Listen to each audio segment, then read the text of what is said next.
ஆண்டவராக இயேசுவின் நாமத்தில் தொலைக்காட்சி நேயர்களுக்கு அன்பின் வாழ்த்துக்கள். இந்த நாளின் செய்தி என்னவென்றால், இரட்சிப்பினால் உண்டாகிற ஆசீர்வாதங்கள். இதை பல செய்திகளில் நான் பேசியிருக்கிறேன். இது ஒரு வித்தியாசமான ஒரு கோணத்தில் இன்றைக்கு ஆவியானவர் நம்மோடு பேசும்படி விரும்புகிறார். இரட்சிப்பினால் உண்டாகிற ஆசீர்வாதங்கள், அல்லாவிட்டால் இரட்சிப்பினால் உண்டாகிற பல உயர்வுகள். இன்றைக்கு அநேகர் ரட்சிப்பை அதை ஒரு கனமுள்ள ஒன்றாக எண்ணுவதில்லை. ரட்சிப்பு இலவசம், ஆனால் அது மலிவானதல்ல. இன்றைக்கு அது இலவசமாக கிடைத்த காரணத்தினாலே நாம் அதை ரொம்ப மலிவாக எண்ணுகிறோம். அது வருத்தமான ஒன்று. அன்பான சகோதரர்களே, ரட்சிப்பு மேன்மையான ஒன்று. எனவே தான் திருமறை சொல்லுகிறது, இவ்வளோ மகாப்பை ரட்சிப்பை குறித்து நாம் கவலையற்றிருப்போமானால் வருங்கோபத்துக்கு எப்படி தப்பித்து கொள்ளுவோம். எனவே ரட்சிப்பினால் உண்டாகிற ஒரு 6 ஆசீர்வாதங்களை நான் சொல்ல விரும்புகிறேன். நம்பர் 1, முதலாவது ரட்சிப்பினால் உண்டாகிற முதல் ஆசீர்வாதங்கள் என்னவென்றால், ரட்சிப்பினாலே நமக்கு ஒரு கிருபையை தேவன் தருகிறார். கிருபை என்பது எப்பொழுது மனிதன் சொந்தமாகிறது சொன்னால், ரட்சிப்புக்குள்ளே தான் கிருபை இருக்கிறது. இன்றைக்கு கிருபை என்ற வார்த்தை எல்லாரும் பயன்படுத்துகிறோம். கிருபை கிருபை கிருபை. ஆனால் கிருபை எல்லாருக்கும் சொந்தமானது அல்ல. கவனியுங்கள், கிருபை எல்லாருக்கும் சொந்தமானதில்லை. யாருக்கு கிருபை சொந்தமான என்று சொன்னால், எவன் ஒருவன் ஆண்டவரை இரட்சகராக, தகப்பனாக, நண்பனாக ஏற்றுக்கொள்ளுகிறானோ அவனுக்குத்தான் கிருபை சொந்தமானது. நான் படிக்கிற வசனங்களை கேளுங்கள். எபேசியர் புஸ்தகம் 2ஆம் அதிகாரம் 8ஆம் வசனம். அந்த வார்த்தை இப்படி சொல்லுகிறது, அதாவது கிருபையினாலே விசுவாசத்தை கொண்டு ரட்சிக்கப்பட்டீர்கள். இதை சற்று மாற்றி சொல்வேனேயானால், ரட்சிப்பினால் எனக்கு உண்டான மகாப்பெரிய ஆசீர்வாதம் என்னவென்றால் கிருபை. இதை தைரியமாக சொல்லுகிறேன். மனம் திரும்பாத ஒருவனுக்கு கிருபை சொந்தமாக இருக்க முடியாது. எவன் ஒருவன் ரட்சிப்பை இல்லையோ, மனம் திரும்பது இல்லையோ, அவனுக்கு அன்பானவர்களே இந்த கிருபை சொந்தமானது அல்ல. அந்த வார்த்தை சொல்கிறது, இது உங்களால் உண்டானது அல்ல, இது தேவனுடைய ஈவு.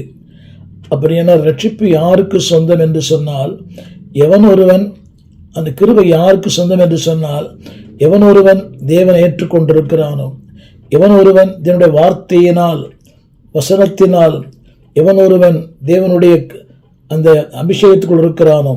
திரும்ப படிக்க கேளுங்கள். விசுவாசத்தை கொண்டு, கிருபையினாலே விசுவாசத்தை கொண்டு ரட்சிக்கப்பட்டீர்கள். அப்படினால் ரட்சிக்கப்படுகிற ஒருவனுக்குத்தான் கிருபை சொந்தம். அது இன்னொன்று சொல்லுகிறது, அது உங்களால் உண்டானது அல்ல. கிருபை என்பது அன்பானவர்களே ஏதோ பணத்தால் பெறுவது அல்ல, அது ரட்சிப்புக்குள்ளே தான் கிருபை இருக்கிறது.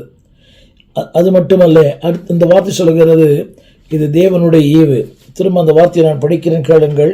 அந்த வசனம் இப்படி சொல்லப்பட்டிருக்கிறது, அந்த ரட்சிப்பினால் நமக்கு உண்டாகிறது மேன்மை என்னவென்றால் கிருபை. அது என்ன செய்ய தெரியுமா? அக்கிரமத்திலிருந்தும், அசுத்தத்திலிருந்தும், அநியாயத்திலிருந்தும், நரகத்தின் வல்லமையிலிருந்தும் உங்களை என்னையும் தூக்கி எடுக்கிறது. இதுதான் ரட்சிப்பினால் கிடைக்கிற முதல் ஆசீர்வாதங்கள். நம்பர் 1, ரட்சிப்பினால் மனிதனுக்கு உண்டாகிற 2வது ஆசீர்வாதம் என்னவென்றால், அன்பானவர்களே, அவனுக்கு விசுவாசம் உண்டாகுது. ரட்சிப்பினால மட்டும்தான் விசுவாசம் உண்டாகும். வசனத்தை வாசிக்கிறேன் கேளுங்கள். அந்த வசனம் என்ன சொல்லுகிறது சொன்னால், தனக்கு விசுவாசம் உண்டென்று சொல்லியும் கிரிகள் இல்லாதவன். அப்படியானால் முதலாவது ரட்சிப்பு எப்படி உண்டாகுது சொன்னால், ரட்சிப்பினுடைய முதல் ஆசீர்வாதம் கிருபை. 2வது ஆசீர்வாதம் அவனை விசுவாசம் உள்ளவனாய் மாற்றுகிறது. ரட்சிப்பு இல்லை என்றால் விசுவாசத்துக்கு அர்த்தமே இல்லை. திரும்ப சொல்லுகிறேன், அதாவது பாரம்பரியம், பழக்க வழக்கம், சம்பிரதாயங்கள் இது ஒருவனை ரட்சிப்புகளை கொண்டு வராது. ரட்சிப்பு, அதாவது ரட்சிப்பினால் உண்டாகிற 2வது மிகப்பெரிய ஆசீர்வாதம் என்னவென்றால் விசுவாசம். அந்த வார்த்தை படிக்கிறேன் கேளுங்கள். அதாவது ஒருவன் தனக்கு விசுவாசம் உண்டு சொல்லியும் கிரிகள் இல்லாத விசுவாசம். அப்படி மாற்றி சொல்வேனால், ரட்சிப்பு உன்னை கிரியைகளுக்குள்ளே சொந்தக்காரனாய் மாற்றுகிறது. கவனமாக கேட்க வேண்டும். ரட்சிப்பு உன்னை கிரியை செய்கிற ஒரு மனிதனாய் மாற்றுகிறது. இன்றைக்கு அநேகர் என்ன நினைக்கிறாங்க தெரியுமா? ரட்சிக்கப்பட்டுட்டோம், அதோட வாழ்க்கை முடிஞ்சு. இல்லை, it makes you to work. ரட்சிப்பு உன்னை யாரை மாற்றுகிறது சொன்னால் கிரியை செய்கிற மனிதனாய். எனவே திரும்ப திரும்ப இன்னைக்கு ரட்சிக்கப்பட்டன்னு சொல்றாங்க, ஒரு கிரியைகளும் இல்லை, சாட்சி இல்லை, ஜெபம் இல்லை, ஊழியம் இல்லை, அர்ப்பணம் இல்லை, எந்த விதமான கிரியைகள். அதாவது திரும்ப சொல்லுகிறேன், உங்களை கிரியை செய்ய வைக்கிறது, சாட்சி கொடுக்க வைக்கிறது, துதிக்க வைக்கிறது, பாட வைக்கிறது, உந்தி தள்ளுகிறது, ஆத்துமாக்களை ஆதாயம் செய்யும்படியாய் உங்களை உந்தி தள்ளுகிறது. இதுதான் அன்பானவர்களே விசுவாசம் கொடுக்கிற இரண்டாவது மிகப்பெரிய ஆசீர்வாதம். மூன்றாவது நான் சொல்ல விரும்புகிற அடுத்த வார்த்தை என்னவென்றால், அந்த ரட்சிப்பினுடைய மூன்றாவது ஆசீர்வாதம் என்னவென்றால் யாக்கோபு 2:17 அந்த வார்த்தை இப்படி சொல்லுகிறது, உங்களை நீதிமானாக்குகிறது. 2:17 யாக்கோபு 2:24 ரட்சிப்பு உங்களை நீதிமானாய் மாற்றுகிறது. அப்படியானால் நீதிமான் என்ற வார்த்தைக்கு அர்த்தமே, நீங்கள் நீதிமானாய் மாற வேண்டுமானால் ரட்சிப்பு இல்லாத ஒரு மனிதனுக்கு நீதிமானாய் மாற முடியாது. நான் இது ஆங்கிலத்தில் வாசிக்கிறேன், கவனமாய் கேளுங்கள். இதனுடைய கருப்பொருள் என்னவென்றால், அதாவது எந்த ஒரு மனிதனும் அன்பான தேவ பிள்ளைகளே, அவனுக்கு பிறப்பால் அவன் பாவம் செய்கிறான். Man is a birth not by circumstances but by birth. அப்படியானால் சூழ்நிலைகளால் அல்ல. அந்த ரட்சிப்பு உங்களை யாராய் மாற்றுகிறது? நீதிமானாய். இப்படி சொன்னவங்களுக்கு புரியும். அதாவது ஒரு காட் கான்சியஸ். இதுவரைக்கும் சுய எண்ணம், சுய விருப்பம், சுய தீர்மானம், இதுதான் மனிதன் நடத்தி கொண்டிருந்தது. ஆனால் ரட்சிப்பு உங்களை யாராய் மாற்றுகிறது? உங்களை நீதிமானாய். யோசித்து பாருங்களேன். இந்த நீதிமானாய் மாறுவது பல காரியங்களாலே, விசுவாசத்தினாலே, கிரியைகளினாலே, அர்ப்பணங்களினாலே. ஆனால் இந்த வார்த்தை சொல்லுகிறது, ரட்சிப்பு உங்களை நீதிமானாய் மாற்றுகிறது. எத்தனை பெரிய காரியங்கள் பாருங்கள். மதம் ஒரு மனிதன் நீதிமானாய் மாற்றாது, சம்பிரதாயங்கள் நீதிமானாய் மாற்றுவதில்லை, சபைகள் நீதிமானாய் மாற்றுவதில்லை. அதாவது ரட்சிப்பு ஒன்றுதான் உங்களையும் என்னையும் நீதிமானாய் மாற்றுகிறது. தொடர்ந்து ரட்சிப்பினால் உண்டாகிற மூன்றாவது ஆசீர்வாதம் 1 பேதுரு 3:21 ரட்சிப்பு என்ன செய்கிறது? தேவனை பற்றும் நல் மனசாட்சியை உங்களுக்கு உண்டு பண்ணுகிறது. வசனத்தை பாருங்கள். ஞானஸ்நானமானது மாமிச அழுக்கை நீக்குதலாயிராமல் தேவனை பற்றும் நல் மனசாட்சி.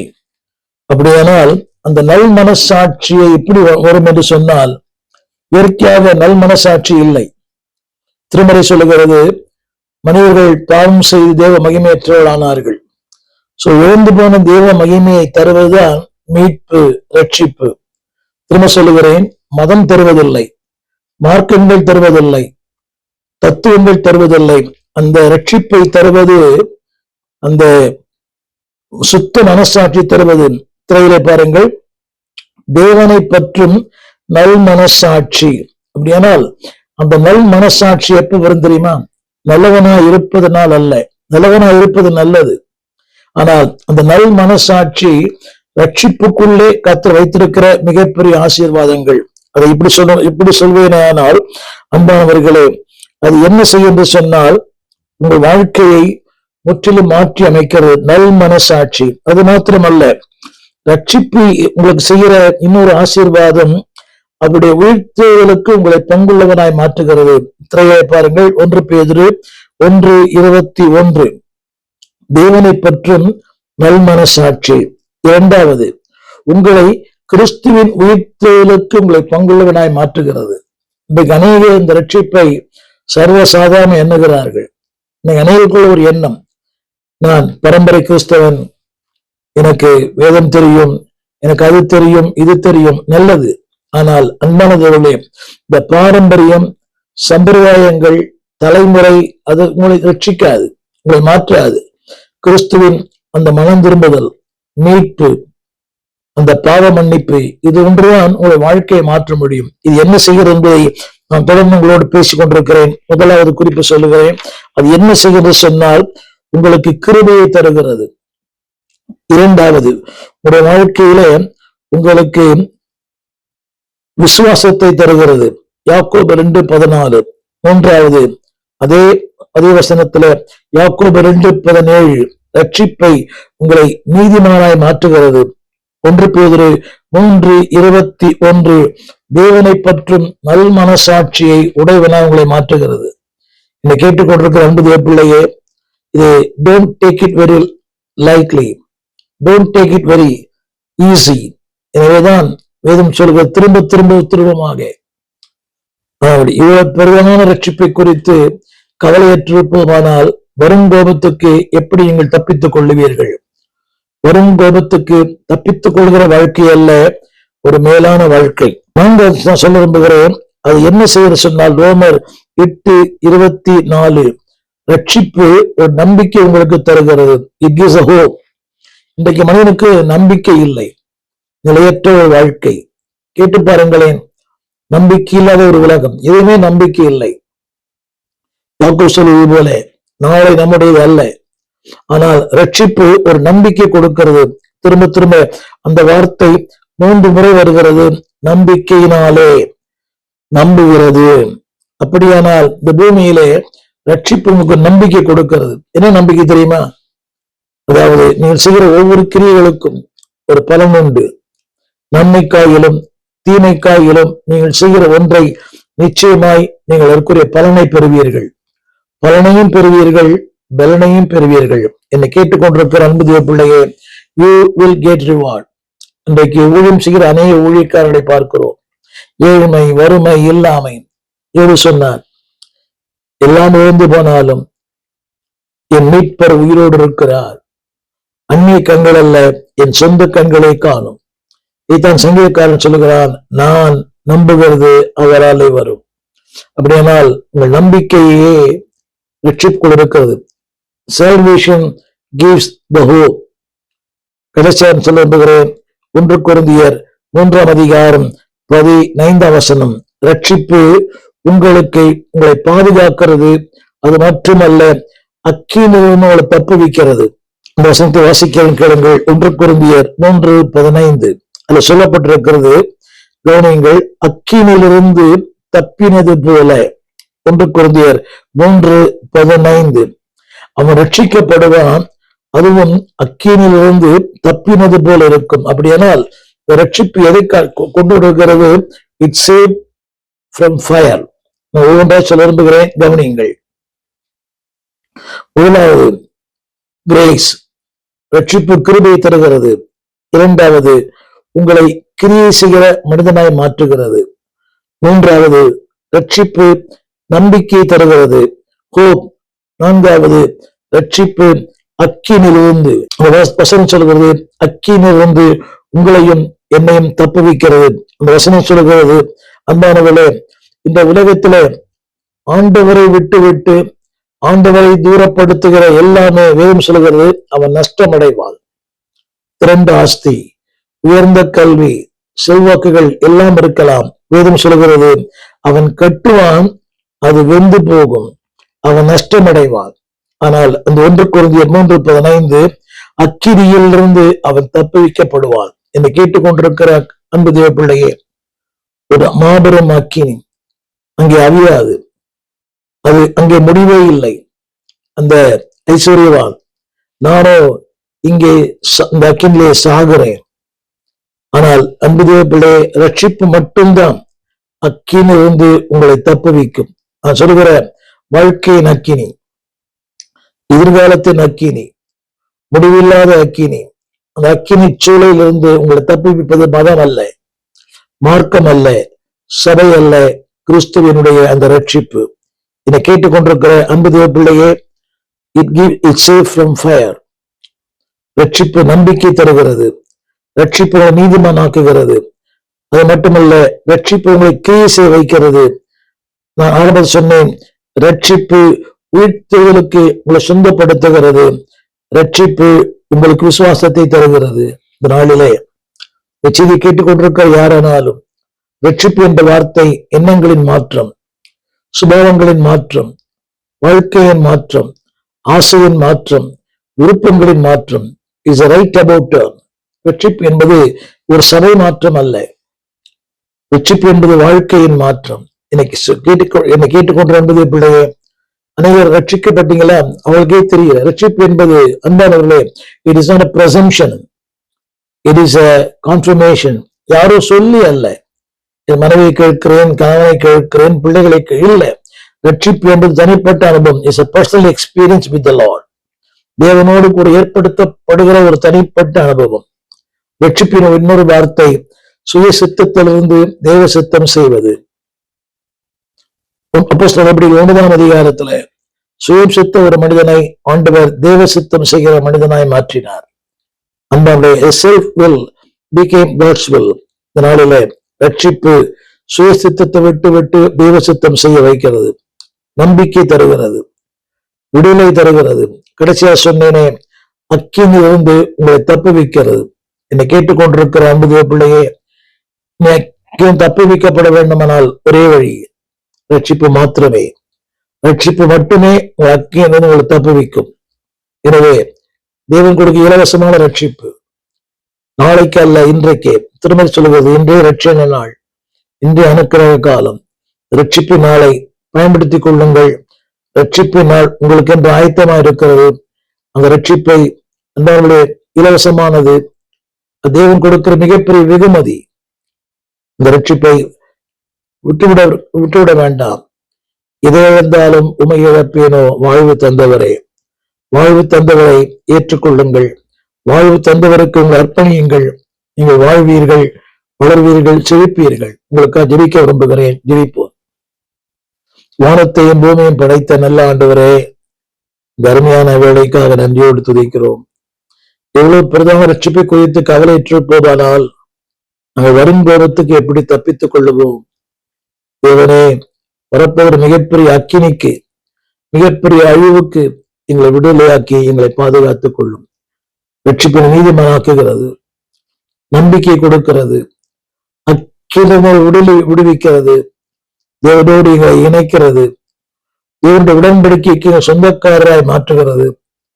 ஆண்டவரே, நல்ல சுத்த மனசாட்சியை கொடுக்கிறது, எங்களை கிரியை செய்கிற மனிதனாய் மாற்றுகிறது. ஆண்டவரே, இந்த ரட்சிப்பின் மேன்மைகளை நாள்தோறும் பக்தன் சொன்ன போல ரட்சிப்பிலே களி கூறுவேன். ஆபு சொன்னது போல என் தேவனுக்குள் நான் களி கூறுவேன். அந்த ரட்சிப்புகளை களி கூற எத்தனையோ பேருக்கு அந்த வாய்ப்பு இல்லையே, அந்த கிருபைகள் இல்லையே. எங்களை ரட்சித்தீரே, எங்களை அபிஷேகம் பண்ணினீரே, எங்களை மீட்டு எடுத்தீரே, தூக்கி எடுத்தீரே, கண்மலை மேல் எங்களை வைத்திருக்கிறீரே, உமக்கு நன்றி அப்பா. நாள்தோறும் அந்த ரட்சிப்பிலே களி கூர்ந்து ஆண்டவரே, மணவாட்டி ஆபரணங்களால் தன்னை அலங்கரித்துக் கொள்வது போல நாள்தோறும் ரட்சிப்பினால் எங்களை அலங்கரித்திருக்கிறவர்களால் ஸ்தோத்திரம். ஆண்டவரே, இந்த ரட்சிப்பின் வஸ்திரம், ரட்சிப்பின் அலங்காரத்தை கொடுத்தீரே, உமக்கு நன்றி அப்பா. உடைய கரத்தில் எங்களை தாழ்த்தி ஒப்பு கொடுக்கிறோம். தொடர்ந்து கடைசி வரை முடிவு பரியந்தம் நிலைத்திருக்கிற ஒரு வாழ்க்கையை தாங்க. பாதி அல்ல, வேதம் சொல்லுவது போல முடிவு வரை நிலைத்திருக்கிறவன் ரட்சிக்கப்படுவான். அந்த எவர்லாஸ்டிங் லாங் ஸ்டாண்டிங் லைஃப் எங்களுக்கு தாங்க அப்பா. பாதியில் அல்ல, கடைசி வரை ரட்சிப்பில் நிலைத்திருந்து என்ன வந்தாலும் எது வந்தாலும் நிலைத்திருக்கிறவை எங்களுக்கு தாரும். அன்பின் கரங்களிலே தாழ்த்துகிறோம். ஆட்கொள்ளும், ஆசீர்வதியும், நன்மைகளால் நிரப்பும்.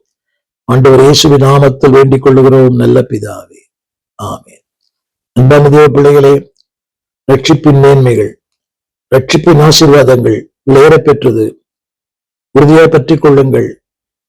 எதை இழந்தாலும் உங்கள் ரட்சிப்பை இழக்க வேண்டாம். ஆத்தும ரட்சிப்பு அருமையானது. உங்கள் ரட்சிப்பை இழந்துவிட வேண்டாம். பெண்ணை இழந்தாலும் பரவாயில்லை, பொருளை இழந்தாலும் பரவாயில்லை, சுகத்தை இழந்தாலும் பரவாயில்லை. Don't lose your salvation. இந்த ரட்சிப்பினுடைய மேன்மைகளை தொடர்ந்து அனுபவிக்க உங்களுக்காக ஜெபிக்கிறேன். இந்த நிகழ்ச்சிகளை குறித்த கருத்துக்களை எங்களோடு பகிர்ந்து கொள்ளுங்கள். ஒரு நாள் இந்த தொலைக்காட்சியிலே இந்த நேரத்தில் இந்த செய்திகள் ஒளிபரப்பாகிறது. கேளுங்கள், அடுத்தவனை கேட்க செய்யுங்கள். முடிந்தால் இந்த தொலைக்காட்சி ஊழியத்தை தாங்குங்கள். எங்களுடைய ஜிபே நம்பர் கொடுத்திருக்கிறோம், 9841839287. தாங்குங்கள். தேவனுடைய வார்த்தை தேசமெங்கும் பரம்பட்டும், அறியப்படாத மக்கள் அறிந்து கொள்ளட்டும், சத்தியத்தை கேட்காத மக்கள் சத்தியம் கேட்கப்படட்டும். ஆண்டவர் வசனம் தந்தார், அதை சேர்ந்து பிரசித்தப்படுத்துவோம். கர்த்தர் ஆசீர்வதிப்பாராக. ஆமென். அபிஷேக பெருமழையாய் எங்கும் பொழிந்திடும் காலம் இது. ஆவியானவர் வல்லமையாய் அசைவாடும் நேரம் இது. ஆமென். ஒரு சிலருக்கு மாத்திரமே இருக்கப்பட்ட அந்த பரிசுத்த ஆவியானவர் யோவேல்ல நம்ம வாசிக்கிற அந்த தீர்க்க தரிசன வார்த்தையின்படி கடைசி நாட்களில மாம்சமாய் இருக்கிற யாவர் மேலும் ஊற்றவர் வல்லவராய் இருக்கிறார். ஆமென். இது வாக்கு தத்தமாய் கொடுத்திருக்கிறார். அந்த வாக்கு தத்தத்தை சுதந்திரித்துக் கொள்ளுகிறவங்க அவர் அதை பெற்றுக்கொண்டு அந்த ஆவியானவருடைய அபிஷேகத்துல நிரம்பும் போது கர்த்தர் நம்மளுக்கு பெரிய காரியங்களை செய்கிறார். Thank you, Jesus. அபிஷேக பெருமழையாய் எங்கும் பொழிந்திடும் காலம் இது. ஆவியானவர் வல்லமையாய் அசைவாடும் நேரம் இது. அபிஷேக பெருமழையாய் எங்கும் பொழிந்திடும் காலம் இது. ஆவியானவர் வல்லமையாய் அசைவாடும் நேரம் ஊற்றப்படுங்க அபிஷேகமே நிரம்பிடுவே ஊற்றப்படுங்க அபிஷேகமே நிரம்பிடுவே அபிஷேக பெருமழையா எங்கும் பொழிந்திடும் காலம் இது. ஆவியானவர் வல்லமையா அசைவாடும் நேரம் இது. அபிஷேக பெருமழையா எங்கும் பொழிந்திடும் காலம் இது. ஆவியானவர் வல்லமையா அசைவாடும் நேரம் இது. நீராம்பி நீராம்பி வழிகின்றதே, பொங்கி பொங்கி பாய்கின்றதே. நீராம்பி நீராம்பி வழிகின்றதே, பொங்கி பொங்கி பாய்கின்றதே. அபிஷேகமே அபிஷேகமே வல்லமை அபிஷேகமே அபிஷேகமே அபிஷேகமே வல்லமை அபிஷேகமே அபிஷேக பெருமழையாய் எங்கும் பொழிந்திடும் காலம் இது. ஆவியானவர் வல்லமையாய் அசைவாடும் நேரம் இது. அபிஷேக பெருமழையாய் எங்கும் பொழிந்திடும் காலம் இது. ஆவியானவர் வல்லமையாய் அசைவாடும் நேரம் இது. முகங்களை உடைத்திடும் அபிஷேகமே, கட்டுகளை அறுத்திடும் அபிஷேகமே. முகங்களை உடைத்திடும் அபிஷேகமே, கட்டுகளை அறுத்திடும் அபிஷேகமே. சொல்லமா அபிஷேகமே அபிஷேகமே வல்லமை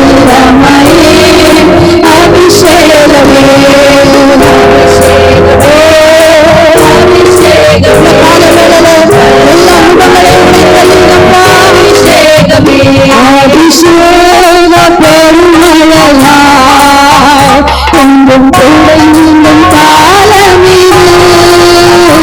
ஆவியானவர் வல்லமையாய் அசைவாடும் நேரம் இது.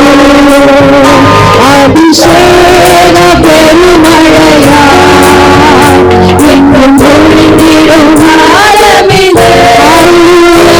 ஆவியானவர் வல்லமையாய் அசைவாடும் நேரம் இது.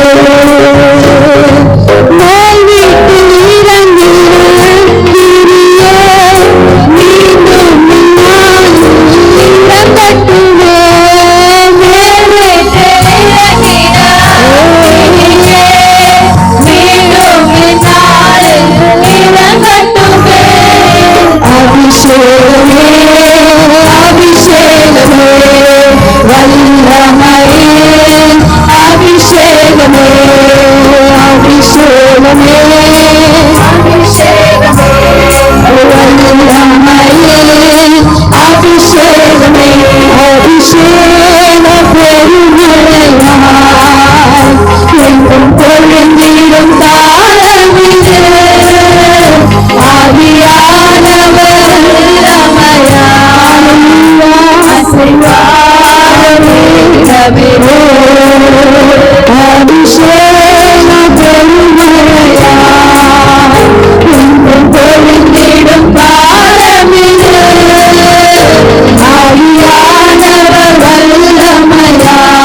அபிஷேக பெருமழையாய் எங்கும் பொழிந்திடும் மாதமிது.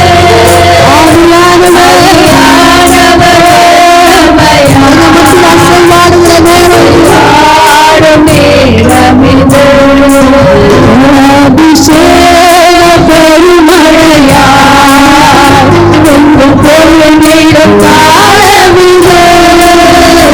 ஆவியானவர் வல்லமையாய் அசைவாடும் நேரமிது.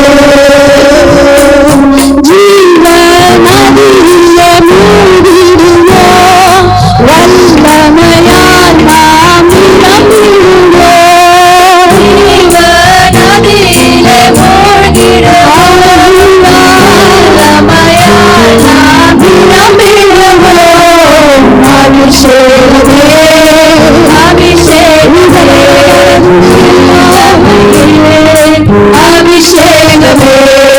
அபிஷேகமே அபிஷேகமே அபிஷேகமே வல்லமையின் அபிஷேகமே அபிஷேக பெருமழையாய் எங்கும் பொழிந்திடும் காலமிது.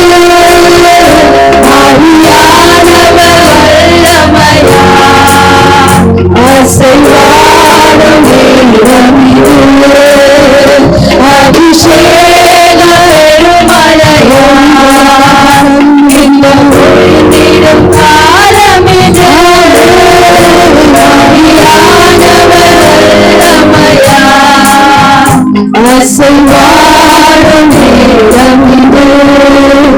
எங்கள் ஆராதனைகள் இந்த கீழ்கண்ட விலாசத்திலே நடக்கிறது. திறந்த வாசல் சபை, 65 பரமானந்த முதலை தெரு, 7 கிணறு, ஸ்டான்லி ஆஸ்பத்திரி சமீபம். பாரதியார் மகளிர் கலைக் கல்லூரிக்கு பக்கத்தில் ஸ்டான்லி ஹாஸ்பிட்டல் பக்கத்தில் திறந்த வாசல் சபை.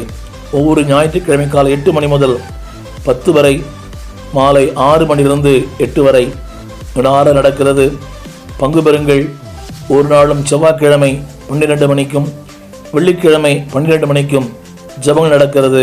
வாருங்கள், பங்கு பெறுங்கள், தேவ வார்த்தையை கேட்டு தேவனை மகிமைப்படுத்துங்கள். God bless you. எங்கள் விலாசம் போதகர் ஸ்டீஃபன் தேவகுமார், திறந்த வாசல் சபை, நம்பர் 65 பரமானந்த தெரு, 7 கிணறு, சென்னை 600001. தொடர்புக்கு 9841839287. மேலும் 0443183330. எங்கள் மின்னஞ்சல் stephenopendor@gmail.com. எங்கள் தேவ செய்திகளை யூடியூப் சேனலில் பார்த்து பயனடையுங்கள். தேவன் உங்களை ஆசிர்வதிப்பாராக.